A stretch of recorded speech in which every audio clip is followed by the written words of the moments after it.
જે લોકો રોજે જીમમાં જાય છે, જે લોકો કસરત કરે છે, આમ જોવા જાય તો બહુ સારું કહેવાય કમર માટે અને મણકા માટે સ્પેશિયલી.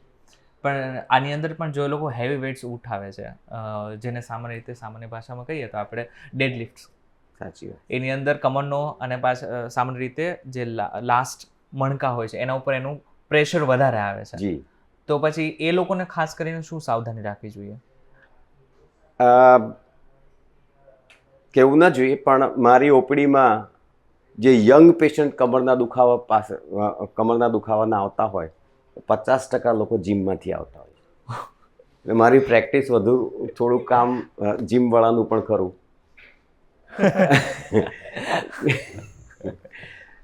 એટલે માટે કે જીમની અંદર તમે એમ કીધું એમ એક ગ્રુપ સાયકોલોજી કામ કરતી હોય છે. એમાં ટ્રેનર પણ હોય અને એની અંદર પોતાને પિયર ગ્રુપવાળા પણ અમુક છોકરાઓ હોય કે એ લોકો પછી અમુક વખતે પોતાને શરીરને જોવાને બદલે જીમ શેને માટે જવું છે? આપણા બોડીને ટોનઅપ, મસલ્સને ટોનઅપ કરવા માટે જવું છે. આપણે એને સ્પોર્ટ્સ તરીકે લેવાનું છે? આપણે સ્પોર્ટ્સ તરીકે નથી લેવાનું. જો સ્પોર્ટ્સ તરીકે લેવાનું હોય તો એ આખો મુદ્દો જ અલગ છે. પણ આપણે રૂટીન કાર્ય કરી અને જીમમાં જઈ અને ડેડલિફ્ટ કરવું છે એ તો ફક્ત આપણા મસલને ટોનઅપ કરવા માટે જરૂર છે. તો એને માટે તમારે 25 કિલો, 50 કિલો કે 60 કિલો એ વજન ઉપાડવાની જરૂર નથી હોતી. સર, મેં 200 કિલો ઉપાડતા કોઈને જોયા છે. હા, મને ખબર છે. તો હું અત્યારે બહુ કેરફુલી બોલું છું. પણ એ વજન તમે ઉપાડો, એક દિવસ તમે 60 ઉપાડો એટલે બીજે દિવસે તમને એમ કહેશે કે ભાઈ 60 સુધી તમારી કેપેસિટી થઈ ગઈ મસલની, હવે તમે 5 વધારો. એવી રીતે ધીમે ધીમે વજન વધારતા હોય છે ડેડલિફ્ટની. અને કમરનો આધાર, સ્પાઇનલ વર્ટિબ્રલ કોલમનો આધાર કમર છે. આપણા આયુર્વેદમાં એને સ્વાધિષ્ઠાન ચક્ર પણ કહેવાય, જો આપને ખ્યાલ હોય. સ્વાધિષ્ઠાન ચક્ર એટલે it is a centre of our body. માથેથી પગ સુધી તમે જાઓ તો એનું સેન્ટર આવે તે કમર આવે. એટલે કમર એ ફલક્રમ છે. અને ફલક્રમ ઉપર જો નોર્મલ કરતાં વધારે વજન આવે તો એ તૂટી જાય. એમાં ગાદીના પ્રોબ્લેમ થાય જ. એટલે ડેડલિફ્ટ કરવું તો એ તમારા મસલ ટોન, તમારા બોડી એને મુતાબિક કરવું જોઈએ. હું એની અગેન્સ્ટમાં છું એવું નથી કહેતો, પણ you listen to your body કે તમારી કેપેસિટી પ્રમાણે તમે કરો.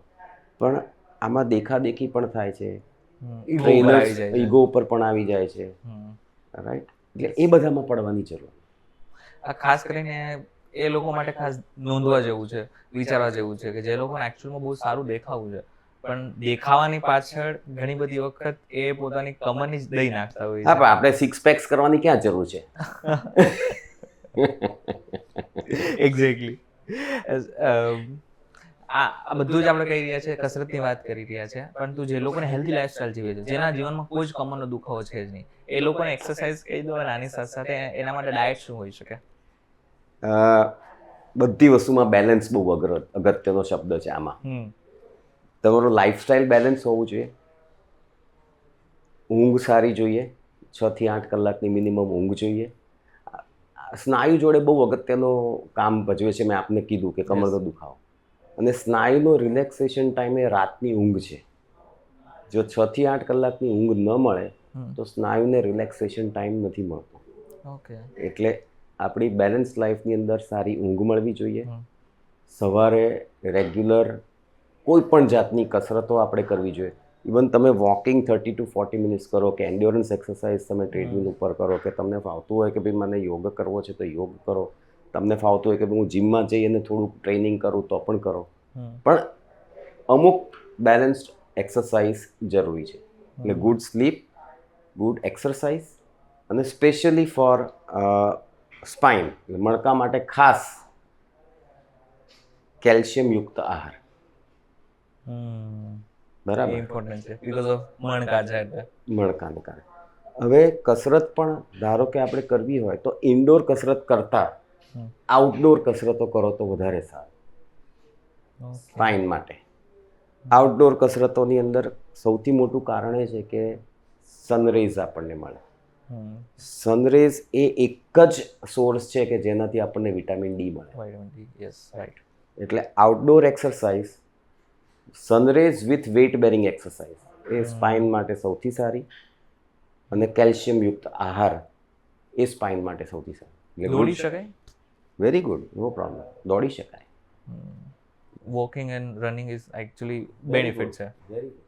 ઓકે, હવે આપણે જેવી રીતના આપણે આગળ વધી રહ્યા છીએ તો એક નાનકડો મિથ્સ કહી શકાય કે પ્રશ્ન કહી શકાય, જેવી રીતના સામાન્ય માણસ પોતાનું જીવન ચલાવી જ રહ્યો છે, ઠીક છે, રોજે આવે છે, એક સામાન્ય માણસ છે, ઓફિસ આવે છે, 8 કલાક કામ કરે છે, એની લાઈફમાં 6 થી 7 કલાકની ઊંઘ છે, આમ જોવા જઈએ તો બધું બેલેન્સ લાગી શકે, પરંતુ ક્યાંક ને ક્યાંક ધીરે ધીરે ધીરે જેવી રીતના રૂઢિચુસ્ત જીવન થતું જાય, 8-10 વર્ષ જતા રહે, એ બાદ એને નાનકડો એવો પેન તો શરૂ થવાનો જ છે.